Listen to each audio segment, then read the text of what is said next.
What's that? Yeah. Mr. Speaker, I'd like to yield 2 minutes to the ranking member. 2 minutes to the ranking member of Homeland Security, my good friend, John Katko. Gentleman from New York is recognized. Thank you, Mr. Speaker. I rise today in opposition to the previous question and in support of H.R. 471, the Protecting Americans from Unnecessary Spread Upon Entry from COVID-19, or PAUSE Act. This week, I joined Leader McCarthy and several of my colleagues at a meeting with the Border Patrol Council, representatives of 18,000 members of the Border Patrol, to discuss the crisis at the southern border. Just as we predicted, the number of daily border encounters has been trending dramatically upwards since President Biden took office in 2021. The administration has created an untenable situation from which it may take several years at a minimum to recover. The irresponsible decision to roll back Title 42 Public Health Authority, the halting of border wall construction, the lack of support for frontline law enforcement personnel, the undermining of the migrant protection protocols, and the total absence of a long-term border security plan of any sort have only made matters worse. U.S. Customs and Border Protection is now seeing over 7,000 encounters daily, and the Department of Homeland Security is said to be bracing for a significant massive influx of nearly 18,000 migrants daily when Title 22 ends. That is absolutely an untenable situation.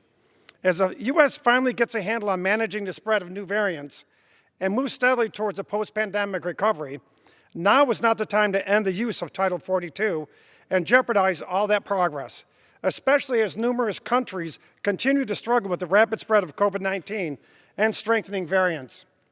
The very purpose of Title 42 is to prevent the introduction of dangerous communicable diseases into American communities. We should be doubling down on protecting our communities and economy from these threats, not weakening them. Our border security and immigration system cannot handle any more pull factors as the Biden administration has proven unwilling to secure our southern border. As we are witnessing, the administration continues to strip every tool for managing the border crisis away from frontline law enforcement. Transnational criminal... 30 seconds. Gentleman's recognized for an additional 30 seconds. Transnational criminal organizations and drug cartels are taking full advantage by highlighting the weak border security posture of the administration while profiting from this crisis. The administration continues to roll back common sense border security measures, thereby feeding into a false narrative for would-be migrants and encouraging them to come to the United States to seek asylum. Many migrants who make this dangerous journey to the United States will not be eligible under the federal law for asylum, forcing them to seek other ways to enter the United States.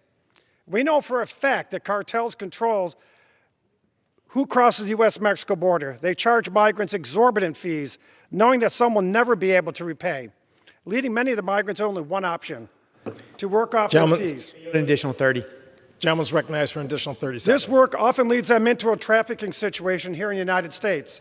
Drugs such as fentanyl, methamphetamine, and other fentanyl-laced drugs are pouring across the southern border and destroying our communities, ending the lives of thousands of Americans every year. This year alone, more than 100,000 Americans died of a drug overdoses for the first time. That's directly related to the border. It's got to stop. I appreciate the focus of my colleagues on this critical Homeland Security issue, especially my colleagues from New Mexico, who know firsthand the impact that the border crisis is having in our communities. Thank you, and I yield back. Gentleman yields back.